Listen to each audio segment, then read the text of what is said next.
Quanto mais o tempo passa, mais o amor me faz crescer.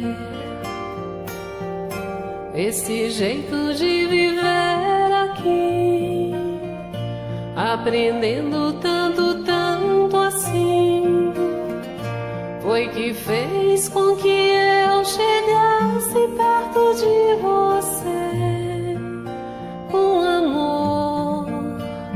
Ó Jesus, amigo, sou feliz em estar aqui. Olá, programa Amor e Caridade, pedindo licença mais uma vez para entrar na sua casa. E hoje nós vamos abordar um tema bastante polêmico. Você já deve ter notado que o Brasil está passando por muitas turbulências.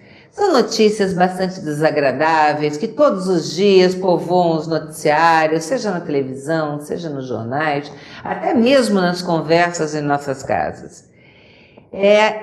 E foi por conta desse clima que o título de um livro me chamou muito a atenção. Foi uma obra escrita pelo nosso querido Chico Xavier, que ele diz: Brasil, coração do mundo, pátria do Evangelho.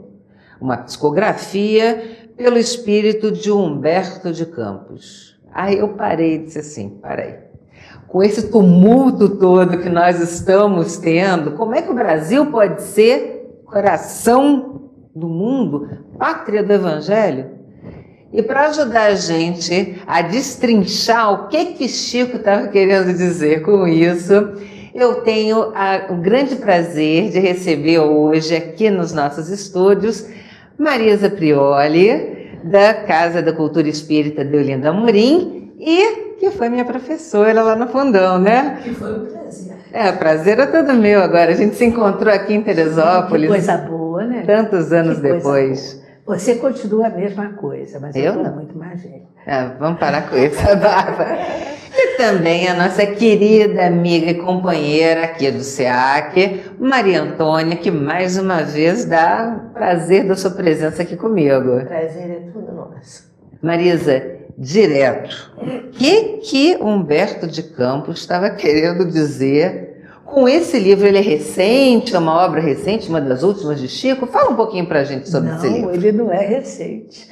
Ele é até pelo contrário. O Chico, a primeira obra do Chico foi em 1932, o livro foi publicado em 1938, antes da Segunda Guerra Mundial. 38? Quando o mundo estava todo agitado, a Europa já estava pertinho da guerra, da invasão da Polônia, e claro que a agitação se estendia por todo o planeta.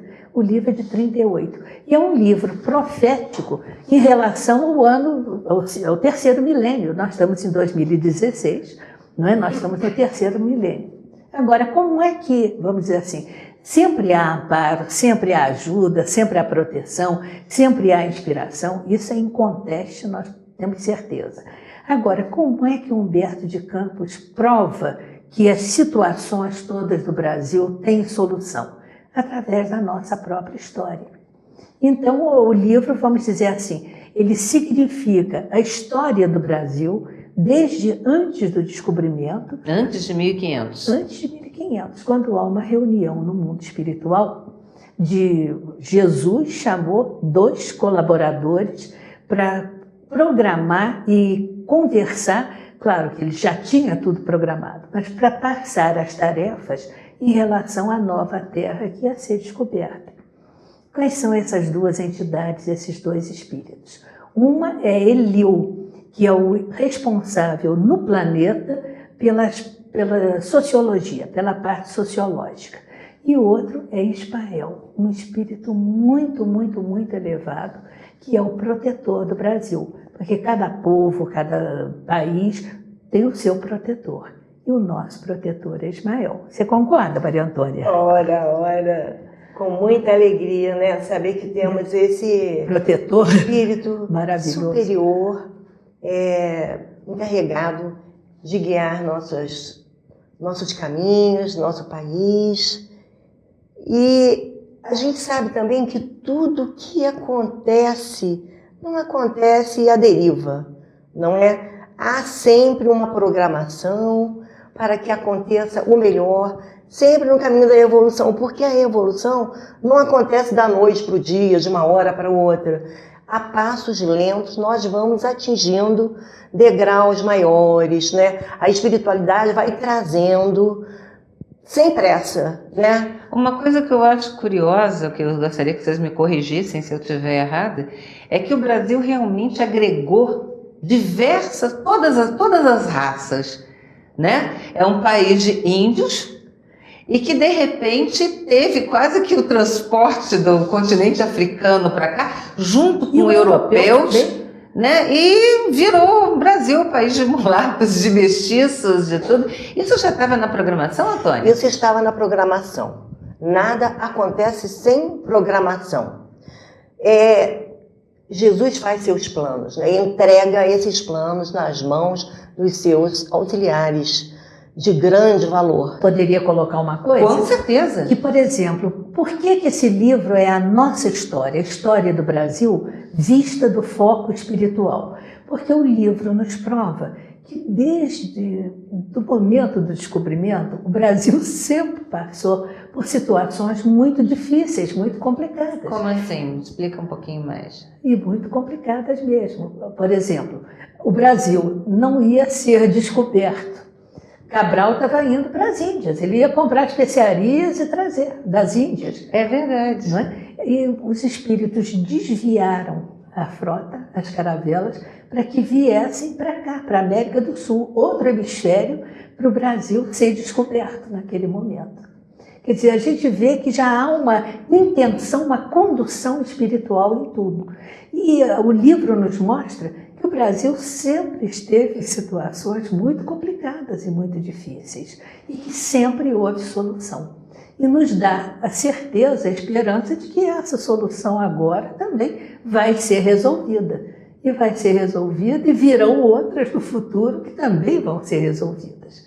O livro é um hino de esperança, através de provas da própria história. Concorda, Maria Antônia? Com certeza. Mas no caso seguinte, Antônia, com todas essas, vamos falar que a gente já está com 500 anos de história, né? Sabemos que a espiritualidade, ela conduziu tudo, mas o Brasil, ele acabou sendo povoado por, vamos dizer assim, enquanto nos Estados Unidos os ingleses foram colonizar inglesa e Massachusetts para poder morar, o Brasil durante muitos anos foi extrativista. Exatamente, foi um depósito de degradados. Exato. Então, vamos por aí. Não estaríamos hoje sofrendo por conta exatamente desse início da colonização, né, que já recebemos muitas almas. Como é que vocês me explicariam isso? Quando o Brasil estava para ser começar descoberto, para ser descoberto, as pessoas virem para cá, primeiro já veio o Eliu, esse espírito superior.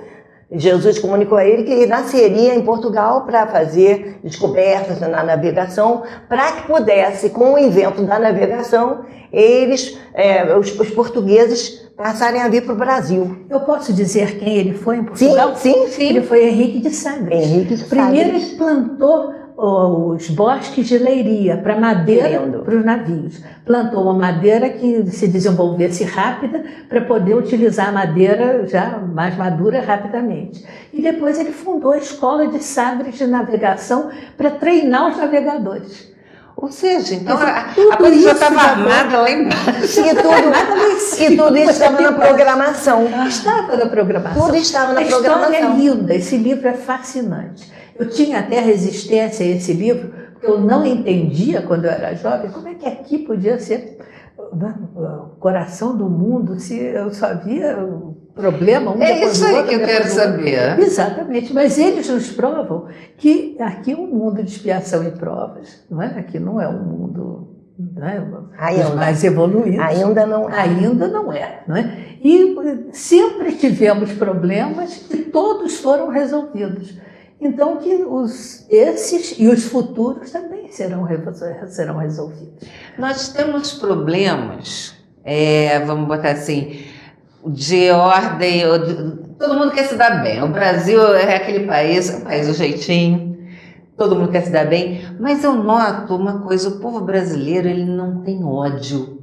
Uma coisa que me chama muito a atenção, que a minha ascendência, sou de ascendência toda europeia, né? Então a gente vê lá no passado, meu próprio avô chegou aqui fugido de guerra. Você vê brigas um pouco do Oriente, um pouco na África, um pouquinho na Europa, as pessoas brigando umas com as outras com muito ódio. E aí chegam no Brasil, chegam muito bem. O ódio dissolve. O que acontece com essa terra? Acontece que essa terra é muito protegida.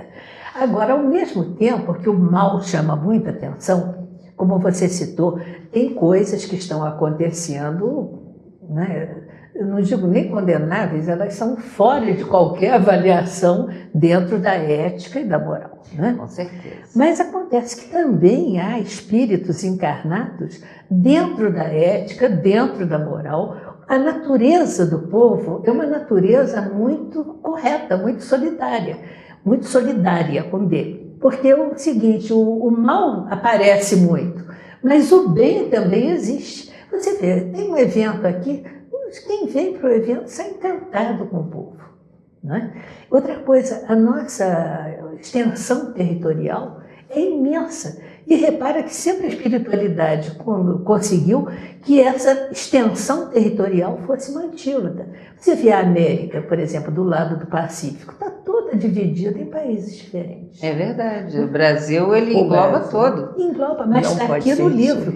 O cuidado que a espiritualidade teve em preservar isso. Por quê? Porque agora, no terceiro milênio, nós vamos receber muitos espíritos que vêm de outras partes para reencarnar aqui. Quando vocês falam em terceiro milênio, agora, a partir do ano 2001, a gente já pode considerar. Pode considerar, ou seja, nós já estamos vivendo essa era. Essa época de transição. E o que vai acontecer? Como é que vocês acreditam que essas influências, né, desses espíritos, principalmente dos espíritos ruins a gente já conhece, alguns espíritos de pouco também, né? Que a gente melhor nem comentar. É verdade. Mas vamos falar dos bons espíritos, dos novos ventos que podem vir a soprar aqui no Brasil. Antônia, se você pudesse traçar esse panorama, principalmente para quem está em casa, que está perdendo as esperanças, que a gente está vivendo um momento de desemprego, de crise, de muitos cataclismos naturais, né? Como é que você podia trazer um pouquinho da ação dos espíritos, de luz dos espíritos do bem, para esse momento que a gente vive no Brasil? Os espíritos amigos, eles estão sempre a postos. Eles estão sempre observando e agindo. Deus não é um pai inativo, ele está sempre em ação. Jesus não está descansando em berço esplêndido, ele trabalha. Ele disse: meu pai trabalha e eu trabalho também. Eu trabalho, meu pai trabalha até hoje, não é? Sempre, permanentemente. Então nós sabemos o quanto eles estão, a espiritualidade superior está preocupada com essa programação toda que foi feita para que o Brasil se torne o celeiro do mundo. A pátria, o coração do mundo é o celeiro do mundo. É a pátria onde vai ser estabelecida o Evangelho redivivo de Jesus. Doutor Bezerra, com relação ao que você falou, doutor Bezerra disse assim, doutor Bezerra de Menezes: meus filhos, poucos segundos depois da meia-noite, surge amanhã, surge um novo dia. Quer dizer, o sol brilha, o dia, depois da escuridão, vem as luzes do amanhã. Quer dizer, querendo mostrar que depois das dificuldades virão os dias de paz, de harmonia, mas que isto depende de cada um de nós. A espiritualidade, Jesus planejou e determinou que o Brasil seria a pátria do seu evangelho, que para cá se convergeria o auxílio, o máximo auxílio possível. E aqui ele diz assim, transportei a árvore do meu evangelho, quer dizer, os ensinamentos que foram dados lá na Palestina, simbolicamente veriam para o Brasil. Aqui estariam reencarnadas pessoas sintonizadas com o evangelho de Jesus. Como disse você, quantos espíritos de outras nações reencarnam aqui e se tornam seguidores do evangelho de Jesus. A codificação espírita feita na França foi recebida com o maior amor. Era isso que eu ia chamar a atenção, porque por incrível que pareça, você tem no Brasil o número de espíritas bem maior, inclusive, que na França, né? O movimento espírita é mínimo. Por que aconteceu isso? Está no livro. Então conta pra gente isso aqui. Exatamente. Está no livro. Pelo seguinte, porque aqui é uma terra de espíritos que reencarnam com ideias mais abertas. Não tem aquele conservadorismo, aquela linha radical do europeu. Nós aqui, repara que todas as religiões se dão bem. É verdade. Todas vivificam, progridem, vicejam, não é? Agora, aqui, você repara como é que nós recebemos os imigrantes? De braços abertos. Né? Meus avós chegaram aqui, né? Uma terceira classe de navio, da Itália para cá. Fugidos da guerra. E aqui tiveram todas as oportunidades, inclusive para crescer, para ter 12 filhos, porque constituíram outras famílias, quer dizer, para se multiplicar, se desdobrar, e terminaram a encarnação muito bem. Quer dizer, aqui é uma terra acolhedora. Agora, nós estamos, isso todos acho que já ouviram aqui no programa, a Terra toda, o planeta todo está atravessando uma fase de transição. Nós estamos atravessando uma fase de mundo de provas e expiações. O que é um mundo de provas e expiações? É um mundo em que o mal ainda se sobrepõe ao bem. Existe muito bem, mas o mal faz mais barulho, vamos dizer assim. Nós estamos atravessando... Posso dar uma claro, aqui? Claro. Emmanuel diz assim, existe muito mais bem do que mal. Porém, o mal é barulhento, o bem é silencioso. Eu ia chegar lá. Desculpe. Enquanto o bem chega voando tambores, o mal, né? Chega. 2 ou 3 trabalhando no mal faz muito barulho. 100 ou 200 trabalhando no bem não fazem barulho algum, porque andam caminho de sandálias de veludo. E pelo contrário, até atenuando, não é, o tipo de turbulência causada pelo mal. Mas olha aqui, agora eu vou fazer uma parte. Porque é aquele negócio, eu acredito que eu estou tentando fazer o bem, mas eu sou barulhenta. Aí só dizem para mim, fica quieta, fala... É porque eu tenho um jeitão assim barulhento, tudo mais, não é número de decibéis. O barulho não é em decibéis, o barulho é no estrago que causa em volta. Exato. Agora, eu queria só completar uma ideia. É que eu falei na transição. Nós estamos passando de provas e expiações, mas transição para onde? Para um mundo de regeneração.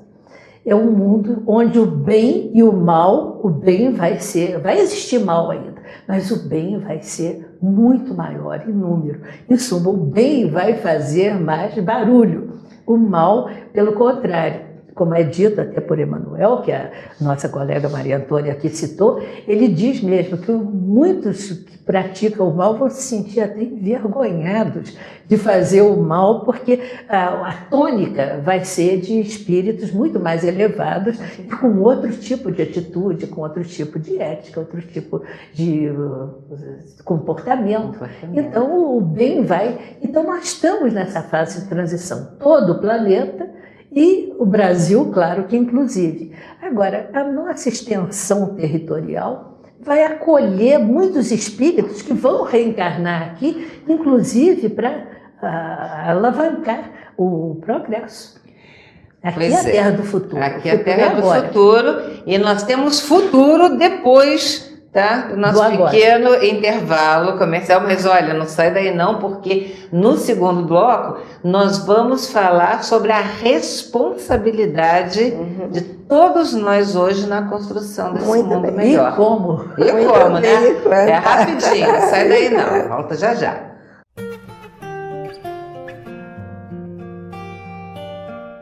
Mercado Flor de Teresópolis, Rede Que Barato, padaria e lanchonete, açougue, bebidas em geral, frutas, legumes e hortaliças, direto do produtor. Aqui você encontra papelaria, perfumaria e bazar. Aqui você pode fazer o pagamento das suas contas, realizar saques e fazer depósitos. Preço baixo e bom atendimento você só encontra aqui na Rede Que Barato. Tempero da Serra Restaurante Self-Service, funcionando de segunda a domingo, das 11 da manhã às 3h30 da tarde, com um cardápio variado e aos finais de semana, aquele frango assado saboroso. Tempero da Serra Disque Entregas, telefone 99186-9088 e 99811-1688. Rua José do Patrocínio, 322, no bairro de São Pedro. Tempero da Serra. Mercado Teresópolis, Rede Que Barato, Rua Luiz Nogue Júnior, número 900, no bairro de São Pedro. Perfumaria, material de limpeza, bazar, bebidas, açougue, hortifruti e padaria com doces e salgados. Disque Entregas. Preço, qualidade e bom atendimento. Vem pra cá você também. Mercado Teresópolis, Rede Que Barato, no Perpétuo.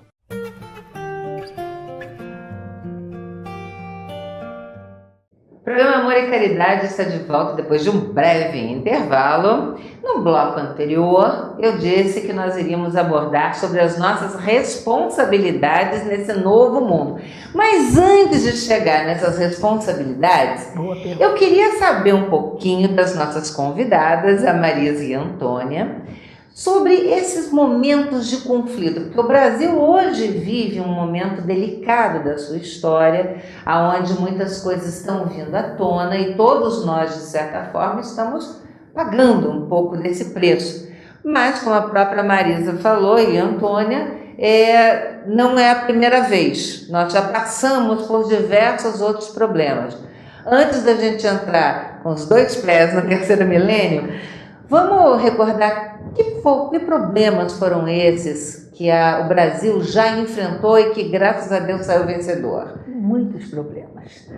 Por exemplo, a escravização pelo índio, que o português chegou aqui e achou logo que o índio, que o recebeu muito amistosamente, né, os tamoios, os tupiniquins, tupinambás, guaranis, receberam os portugueses festivamente. Então eles pensaram logo, não, então vamos escravizá-los e botar para trabalhar. Só que o índio era o dono da terra e tinha consciência disso. Não conseguiram escravizar os índios. Tivemos duas invasões territoriais. Tivemos a invasão francesa, que deu realmente trabalho, foram muitas idas para botar o Villeguignon para fora. Mas os holandeses, foi programado, está aqui no livro, no mundo espiritual, que o Brasil era um lugar onde só extraíam as riquezas do solo e não davam nada em troca. Então aqui estava ficando uma terra sem beleza, sem cuidado, o belo aqui não estava sendo explorado.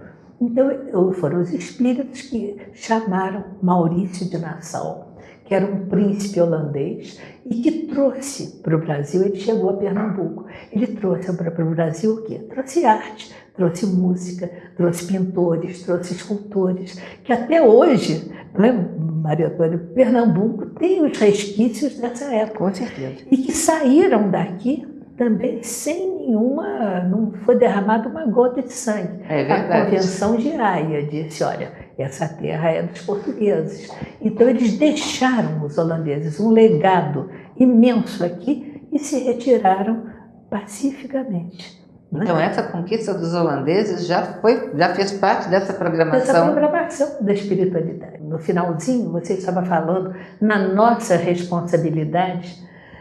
O que nós fazemos nós podemos dizer, não, eu não estou corrompendo ninguém, eu não estou fazendo coisas ilegais. Mas se a gente se olhar com bastante critério, nós vamos dizer, será que alguns de nós não furam fila de vez em quando?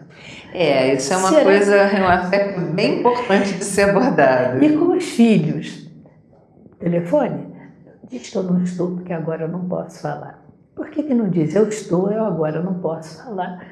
Daqui a tanto tempo eu estarei disponível, ou não estarei disponível hoje.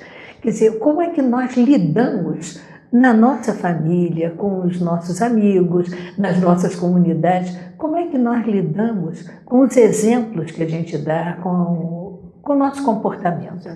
Se a gente pensar bem, todos somos responsáveis. Eu acho, Marisa, não sei se você vai concordar comigo, Antônia também, mas é o seguinte, hoje o que a gente vê nos noticiários é o macro, é a explosão, é o grande.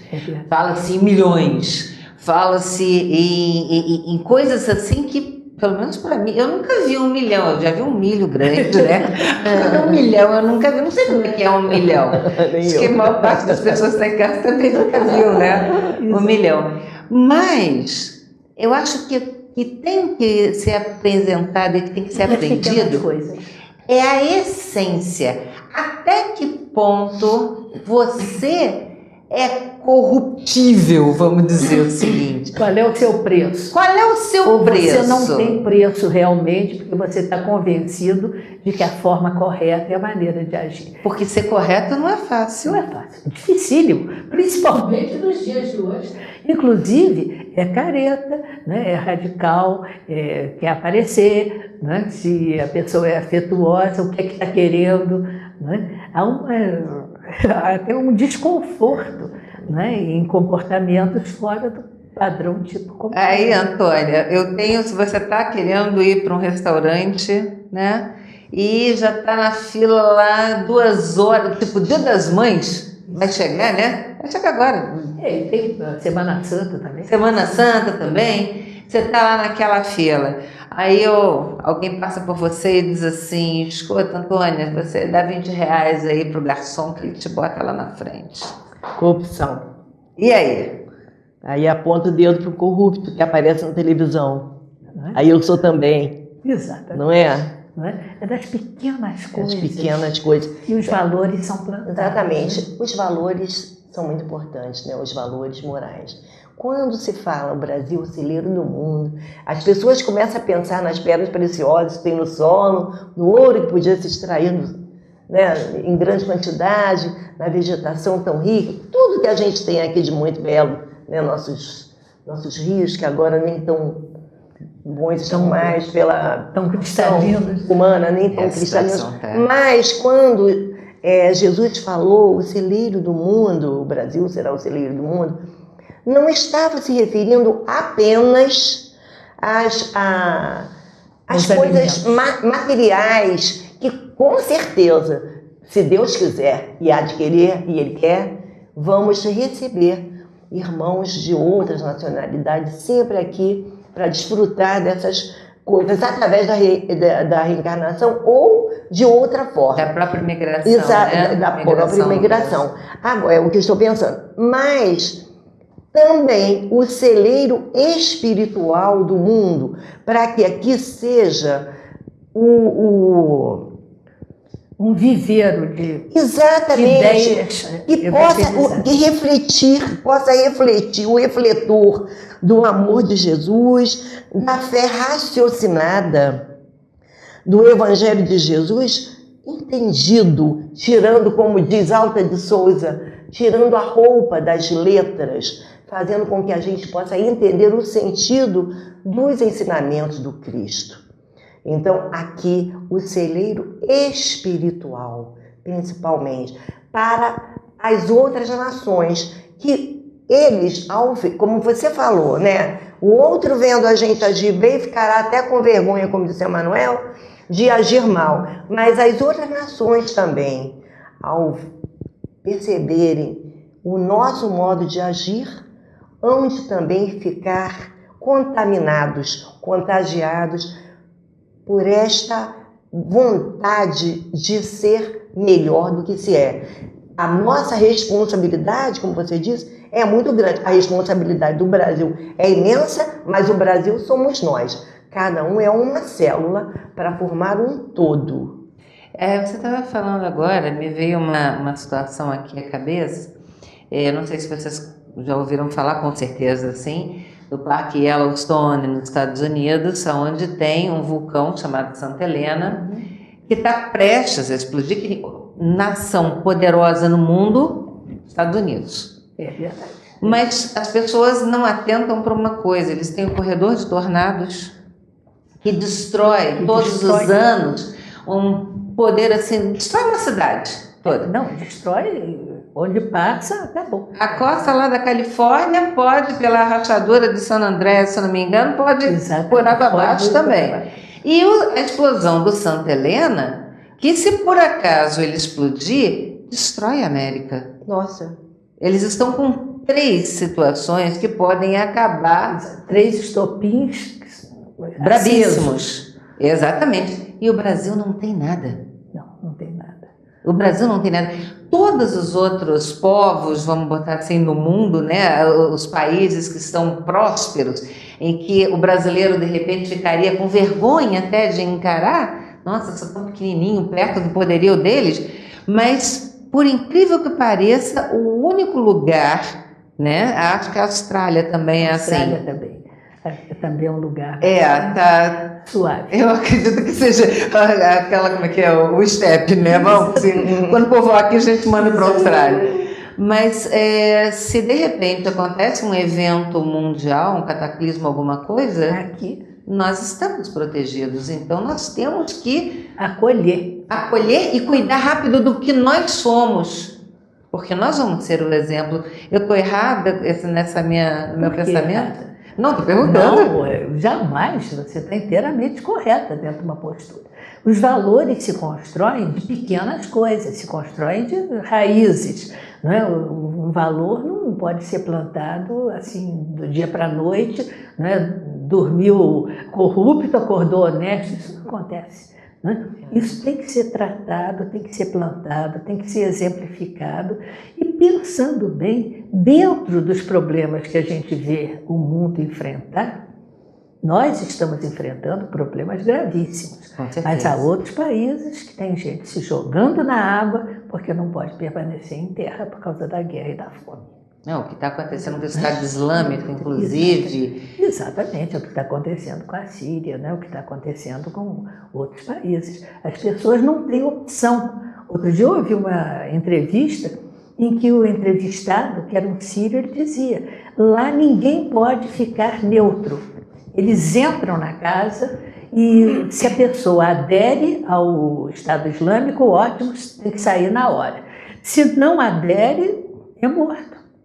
Não, e uma coisa que eu acho engraçada, que eu também já vi em documentários, que, por exemplo, a eterna briga de Israel com Palestina, eles chegam no Brasil, parece que some. Não some. Eu vejo, inclusive, a Federação Espírita Brasileira, no Rio, ela fica na Avenida Passos, onde é o Saara. Convivem numa boa. É tudo, meu banquinho, essa banquinha, vamos trocar aqui. A outra, vamos tomar um chopp juntos, comer um químico. E ali todos convivem. Claro que são comerciantes, eles são concorrentes, né? Não mexe no dinheirinho, né? Mas vamos, o chopinho nós dividimos. Exatamente, mas não é nada pessoal. Não há aquele ódio, a pessoa não é taxada de inimigo, rotulada. Não, ali é tudo, é um país de paz. Agora, isso nos dá uma responsabilidade que... Inclusive, outra coisa também que eu ia lembrar, que, por exemplo, os centros espíritas, tanto na Europa, quanto na África, quanto na Ásia, quanto na Austrália, todos fundados por brasileiros. Nos Estados Unidos, né? Todos fundados por brasileiros. A semente é brasileira. Olha só. A semente é brasileira. Olha o fundamento do livro aí se cumprindo. Do Ide Pregai. Não é? Que coisa, essa agora eu não As sei. sementes Eu já estão todas sabia saindo que, vamos dizer, o Brasil, ele realmente, aqui literalmente, se plantando tudo dá. Tudo dá. Sim, E né? o que se Caminha. exporta em semente, também plantando lá, também dá. Que coisa É uma bacana. coisa interessantíssima. Agora, o brasileiro está presente nessa semeadura de evangelho, né, de uma forma atualizada dentro do planeta. Mas de nada adianta nós sermos semeadores, né, de sementes de luz, se, faz o que eu estou falando, mas não faz o que eu estou Faz o que eu fazendo. digo, mas não faz o que eu faço. O exemplo Exatamente. é básico. É o exemplo que vai dar, vai Exemplo vale determinar. por 1000 palavras. E, aliás, na bandeira branca que Jesus entregou a A Ismael, pedindo a ele dizendo que entregava a ele em seus braços o Brasil, para que ele cuidasse, e escreva o que você quiser. E Ismael escreveu Deus, Cristo e caridade, porque sem a caridade nada feito, não há salvação. Então, o conhecimento, ouvir, achar bonito, ler, apreciar é muito bom, mas logo a seguir colocar em prática. Jesus espera muito de nós, com certeza, e nós temos que atinar no que será que nós temos que fazer, né? Porque muito será pedido a quem muito recebeu, e nós temos recebido muito. Eu posso retornar aqui a algumas Eu situações? ia voltar agora, pode, por favor. O que nós estávamos mencionando, situações gravíssimas no país e que se resolveram. Sim. Então, podemos dar Por alguns favor, exemplos. por favor. Por exemplo, a escravatura. Foi a filha de Dom Pedro II, quer dizer, foi ele, mas através da filha, que uma lei assinou e todos ficaram livres. 13 de maio de 1888. Estamos falando em Dom Pedro II. Ele já foi um enviado de Ismael, isso também está no livro, para assumir uma época gravíssima no Brasil. A época gravíssima começou quando veio a corte portuguesa, que veio em 1808, não é? Veio Dom João VI com um monte de navios, não é? E trouxe a corte portuguesa para cá. Também conta no Rio de como é que eles se instalaram. Eles simplesmente passavam, gostavam da casa, então sai, porque eu até punho PR, príncipe regente. Então as pessoas tinham que deixar a sua casa e ceder para os membros da corte que estavam chegando. Né? Foi uma situação gravíssima e Dom João VI, de repente, ele preocupado com a mãe que estava louca, com a mulher que tinha um comportamento inteiramente hostil a ele. Tinha um filho muito levado, Dom Pedro I, que a gente sabe, né? Que ele fez muito pelo Brasil, mas em Portugal ele é considerado o traidor da pátria. Né? Sim, ele deu a independência para o país. Sem uma gota de sangue. Não, e que era onde o pessoal vinha aqui para tirar. Isso. Uma curiosidade, né? Quando a família real veio para o Brasil, eles só mantiveram os portos abertos para a Inglaterra, né? Mas então, começavam a importar tudo para cá e de repente nós estávamos com porta-notas, sendo que só usávamos moedas na época. Exatamente. E patins de gelo. Como é que era? Continua. Vamos agora à visão dos espíritos. Isso que você disse, que você falou, é muito importante. Por exemplo, ele chegou aqui, ele fez a abertura dos portos, a Escola de Medicina, a Escola de Belas Artes, Banco do Brasil, quer dizer, deu um banco a um lugar que não tinha, o teatro, a Academia da Marinha, Conselho Militar, a Biblioteca Real, o Jardim Botânico. Você que é jornalista, ele instituiu a imprensa régia, quer dizer, ele começou o jornalismo, deu ordem para iniciar o jornalismo no Brasil. Agora, o interessante é que Dom João VI, de repente, ele deixou, aqui no livro, ele deixou de governar. Ele se sentiu muito pressionado, então ele esqueceu que o rei era ele. Quer dizer, então ele deixou de governar. E é muito interessante o que o Humberto de Campos conta, que ele tinha uma fixação, acho que era porque ele ficava muito tenso, muito ansioso, ele comia o tempo todo. É verdade. E se descomprometeu com a higiene completamente. Isso, ele ficou relaxado com ele. E ele comia o tempo todo, e comia compulsivamente coxas de galinha. Frangos, adorava frangos. Adorava frangos. Tanto que nós temos até hoje um dos salgadinhos mais populares, é a coxinha de galinha, um salgadinho que só tem no Brasil. Só tem no Brasil? Porque foi uma invenção dos cozinheiros do rei. Conta isso. Eu não sabia disso. Porque você conhece a história, ele comia as coxas. De repente não tinha mais galinha bípede, né? Tinha que ser quadrúpede para ter mata suficiente para satisfazer a saciedade do rei. Então os cozinheiros tiveram a ideia de desfiar o resto da galinha, envolver numa massinha, dando o formato da coxa, para que ele comesse galinha sem ter que... Coxinha de galinha. Gente, olha que coisa! Também não sabia disso. Quer dizer, uma coisa interessante, né? Que aqui, toda lanchonete, todo lugar tem coxinha de galinha. Exato. Mas é só aqui. É um salgadinho nacional. Eu não sabia disso. Foi uma invenção do tempo. Mas, por exemplo, Dom Pedro, que era filho de Dom João VI, quando foi em 2020 e poucos, 2021, 22, 1900 e qualquer coisa, a corte ficou 13 anos no Brasil. Chegou em 1808 e ficou 13 anos no Brasil. De repente, Dom Pedro se viu, que ele deixou com Dom Pedro. E ele Dom João VI já previu a independência, porque ele disse, olha, se tiver que modificar a situação política, pega a coroa para ti, antes que algum aventureiro lance mão dela.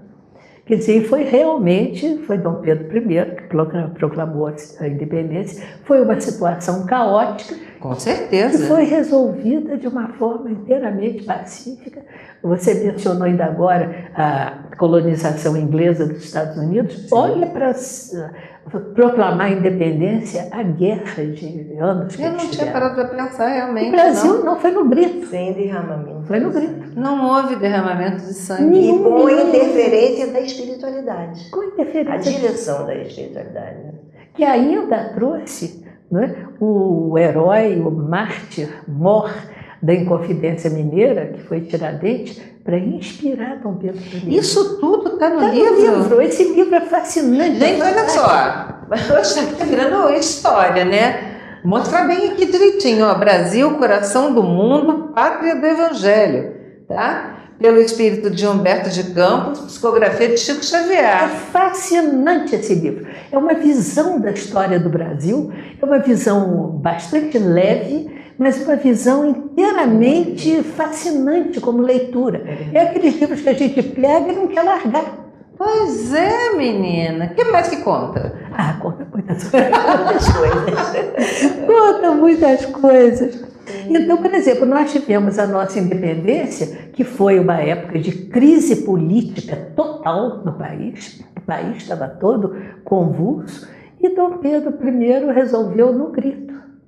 Só que depois, na hora de segurar o governo, ele começou a descontentar, porque realmente ele não estava preparado. A verdade é essa.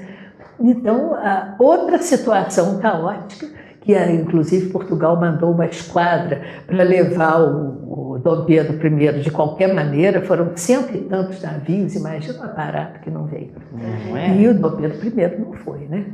O dia do fico, que aqui é pelo bem do povo, a felicidade geral da nação, diga ao povo que fico. Mas aí ele foi forçado a abdicar. E o país está com caos. O que aconteceu? Ele abdicou em favor do filho de 5 aninhos, uma criança de 5 anos, Pedro II, que era o Longinus, que já é uma figura histórica da confiança do Cristo, que ele participou até como soldado romano, ele participou da crucificação. Ele já renasceu no Brasil para segurar a situação. Ele assumiu aos 13 anos, e dos 5 aos 13 anos ele ficou com José Bonifácio de Andrade e Silva, organizando, e isso deu certo. Uma situação semelhante à de agora, se não foi ainda mais desestruturada, uma situação que também se resolveu de forma brilhante com a orientação espiritual. Nós somos um país privilegiado, porque há encarnados espíritos capazes de levar essa situação com dignidade, e essa situação também vai passar.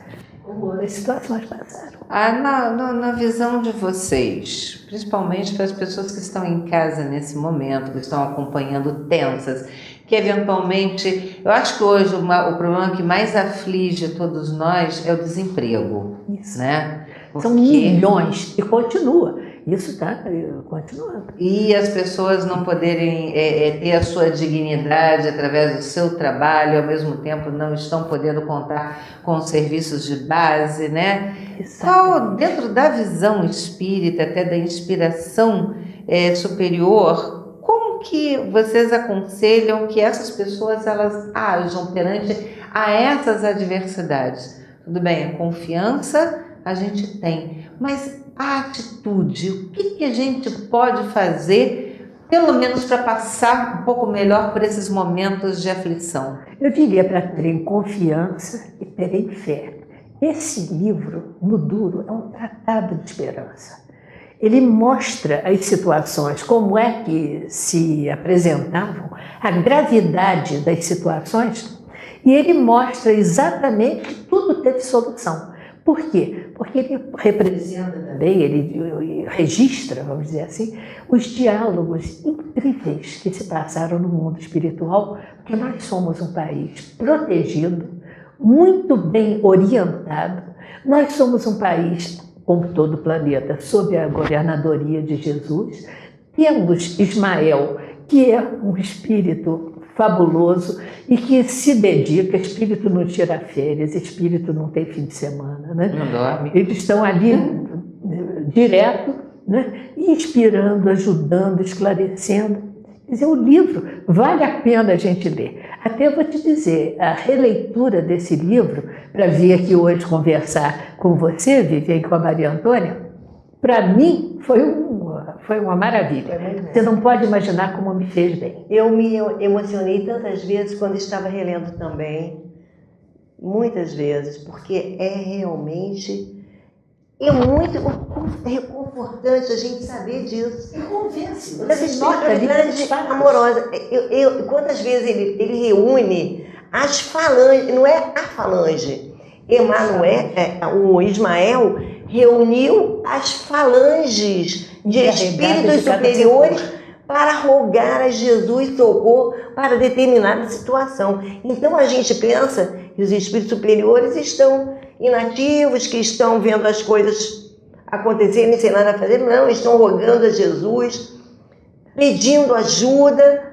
E se essas pessoas que estão nessa situação que você citou agora, que roguem a Jesus, que roguem a Deus, que peçam ajuda, que com certeza seu pedido fará eco e eles terão com certeza um amparo do alto. Quando a gente confia, quando a gente tem fé, o nosso pensamento é força e a oração é uma das maiores forças do universo. Então, olha só, infelizmente o nosso tempo já está acabando, mas eu não vou terminar o programa sem fazer uma pergunta. Se soubermos responder, não é, Maria Antônia? Ele fala alguma coisa de quando é que vai acabar isso? Não. Vai conseguir, vamos acabar. Não só não nenhuma pista. como não diz que é a última crise. Não, o resto é a nossa história. Todas as crises que eram superadas, depois tinha outra. Não, mas tem um jeito de acabar. Aprendizado. Tem um jeito de acabar. Se a humanidade inteira começar a melhorar a sua atitude, começar a vibrar positivamente, começar a entrar em harmonia, seguindo só os ensinamentos que já foram dados há 2000 anos atrás, não sei quantos mil anos atrás, exatamente, de diversas formas, por diversas pessoas, por diversos espíritos que já reencarnaram aqui inúmeras vezes, fazendo as coisas certas, acaba tudo isso. Acaba tudo Cada isso. um fazendo Mas isso leva tempo. Isso leva tempo. As ovelhas são rebeldes. São rebeldes, mas é aquele negócio, se começar hoje, um dia chega lá. Se começar dentro de casa, tudo vai melhorar em volta. Melhora na comunidade, melhora no prédio, melhora... Que cada um pegue a sua charrua e não olhe para trás. Siga adiante no trabalho. Que, aliás, Jesus deu um exemplo fantástico, né? Porque realmente a charrua tem que abrir o sulco, né, para semear. Se olhar para trás, sai do rumo. Sai do rumo. Ele deu um exemplo muito assim, bom, muito claro, como água. O carro também, não pode ficar olhando para o lado que bate no poste. Se olhar para o lado, sai do Para quem não conhece os arados, os instrumentos antigos. E mesmo conhecendo, o fato de fazer o movimento já permite que haja um desvio. Exatamente, porque tem que ser em linha. O plantio tem que ser em linha. Então a charrua vai fazendo aquelas linhas suaves, mas certinhas. Tem que ser da forma correta. Meninas, eu adorei. Adorei o Meninas também. Eu adorei a presença de vocês aqui.